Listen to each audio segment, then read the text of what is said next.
So, myself and my husband were out one evening, a couple of years ago, sat in the car chatting down by the water parked outside a pub.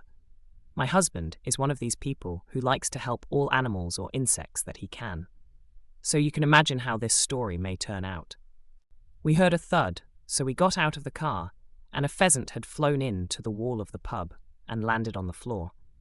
So my husband immediately went up to it to see how it was. This is not an area where you would normally see a pheasant.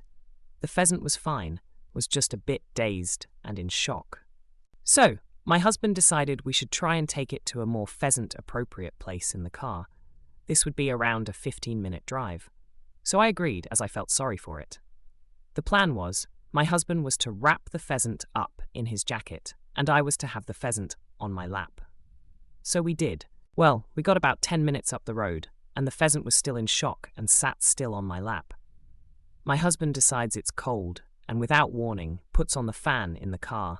The pheasant shit itself. It was flying around the car. I was screaming, and my husband was still trying to drive. It was flapping all over the car, pooping as it went. My husband pulled over to the nearest area with grass and trees, and we opened the car door to get the pheasant out. Well, that was another 20-minute job. I know. I cannot believe this story is true either. But believe me, it is not an experience I want again.